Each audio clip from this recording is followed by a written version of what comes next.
What the hell?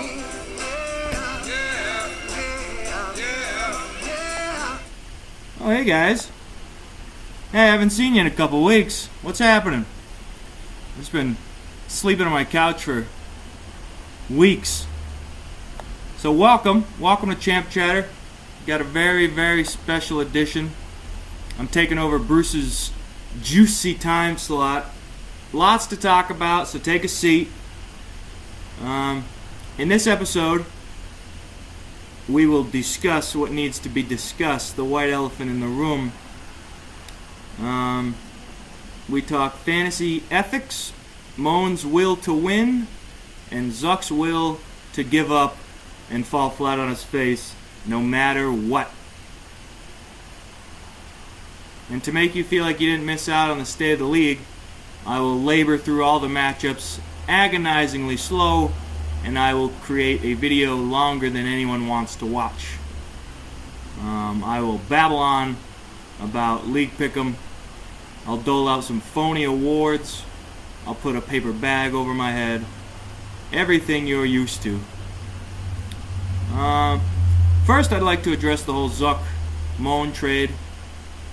For those of you who've been under a rock, or random YouTube people who've stumbled onto my channel somehow, hello. First of all, don't know how you stuck around for a minute 49. That's pretty wild, but how you doing, YouTube people? Zuck traded DeAndre Hopkins and Matt Ryan for Sterling Shepard and what's his name? Colt Brennan? No. Colt McCoy? No. Kirk Cousins. The Washington quarterback du jour.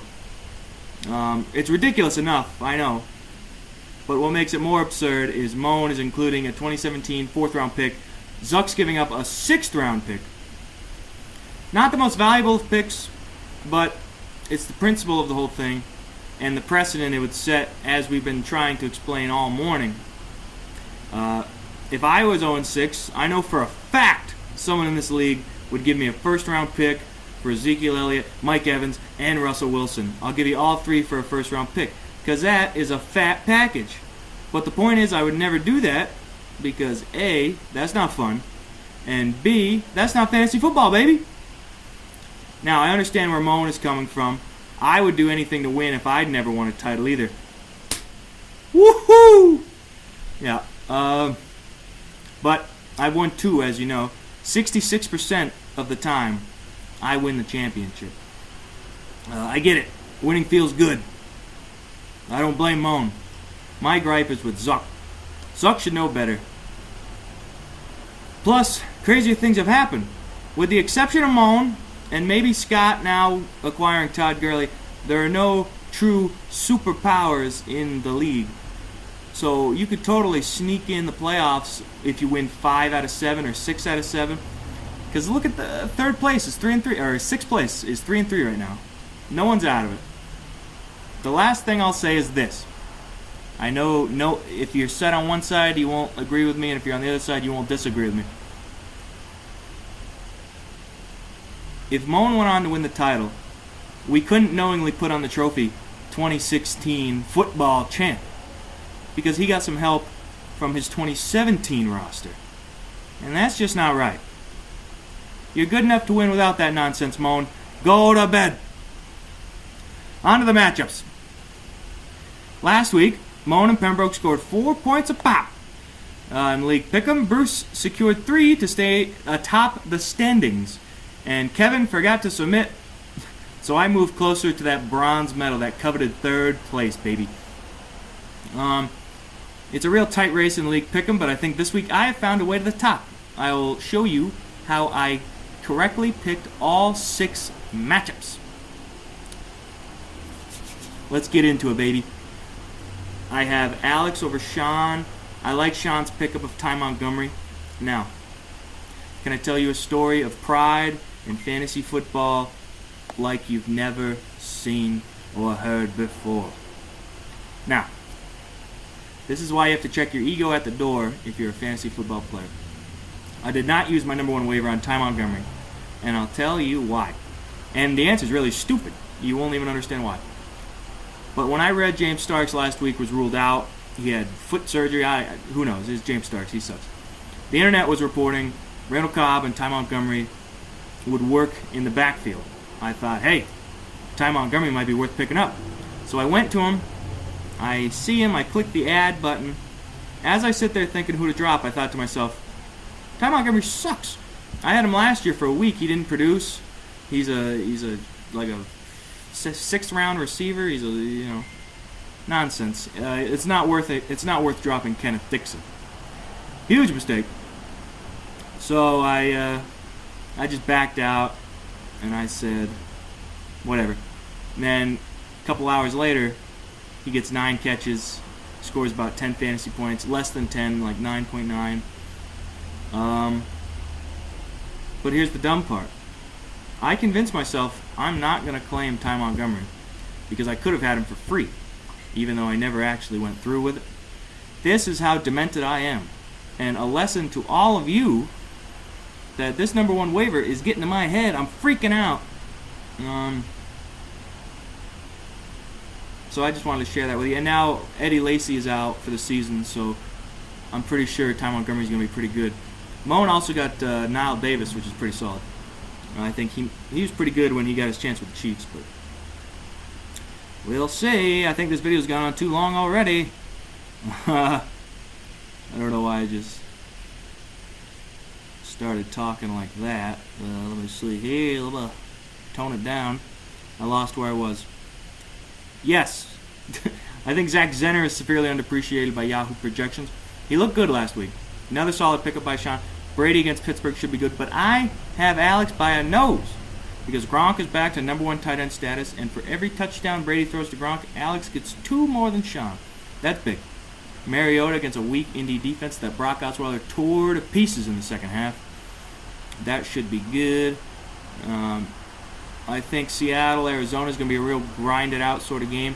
Christian Michael will have a big impact. Lots of carries. Not sure he's going to explode for a big touchdown, but he'll be involved heavily. And I just dropped Kenneth Dixon, so you know Terrence West is going to get hurt for Sean. Dixon will take over. That's how my season's going. I got Coach over Zuck. I think Zuck's going to protest and sit all of his players, just because I've never seen that happen, and I think that'd be funny. But on a serious note, I think Jamal Charles looked good in his first real game back, but Spencer Ware looked even better. That's the problem. I think KC rides the hot hand. It'd be smart for KC to keep Charles fresh all year. You know, they have 2 backs capable. DeAndre Hopkins versus Denver is bad news. Coach is playing Joe Flacco versus that Jets defense. That's a very interesting move. I'd like Joe Flacco for some deep ball touchdowns. The Jets seem to give 1 or 2 of those up a game. Le'Veon Bell will get the ball a ton with Big Ben out. I think that'll work out. I think that will work out.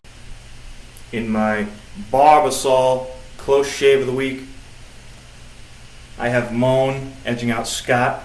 I think this will be a real shootout. David Johnson's an animal, and at this point he's matchup proof. He's playing Seattle. They'll slow him down. So what? He gets 15, 16 instead of 35? Okay. DeMarco Murray keeps it up. I think Saints in Kansas City. So I'm worried about Drew Brees. I'm worried. But that's Scott's only iffy spot right now.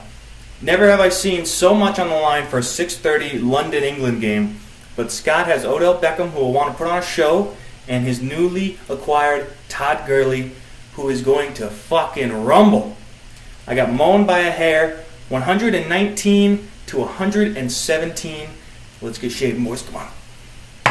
All right.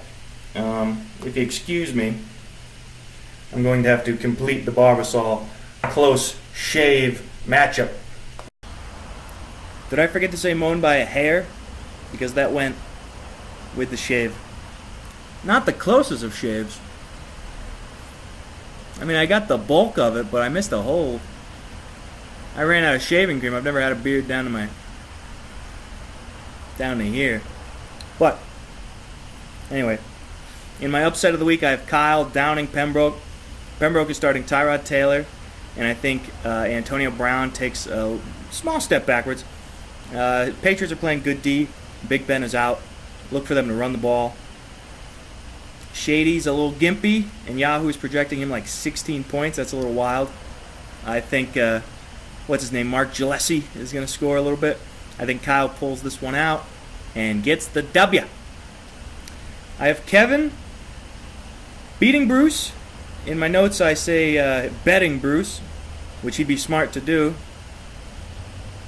Wait, no, that doesn't make sense.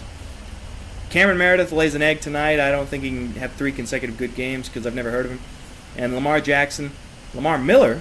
Lamar Jackson would do pretty well against the Broncos, but Lamar Miller gets stuffed. Kev has Jordy Nelson. I love Jordy Nelson. I love Devontae Freeman. I love all-around good guy Deshaun Jackson. I think Kevin is in touchdown city. Population him and me. Because in the matchup of the week, I have myself hoping Nick. Hoping him. Nick traded away his biggest asset to Scott. And can I stop the video and say, Scott has 3 players that were drafted in the top 5 this year. That's insanity to me. What the heck? Anyway, back to the matchup. Nick got Forte, who's been looking like garbage. And now he gets a garbage matchup versus Baltimore. Terrell Suggs is out. You're saying, oh, Sam, I think that bodes well. But no. You look at the stats. If you look at him, Terrell Suggs has been the Ravens' worst linebacker against the run the last few weeks. And this is a team that plays Elvis Dumervil. Somehow worse than Dumervil. If you look at his yards per carry allowed, ran at, they do a lot of weird, stupid stats that doesn't make any sense. But if you look at him, Terrell Suggs has been struggling against the run. He has good career numbers against the run, but not this year. So that tough run defense gets even tougher. They got Justin McClellan. They got a bunch of other guys. C.J. Mosley might play a little more outside, but good defense. Good defense. Kevin has a couple guys that don't scare me, like Tavon Austin, Jalen Richard. Now, I have a quarterback controversy on my hands. I got Jameis versus the Niners, and I got Russell versus the Cards.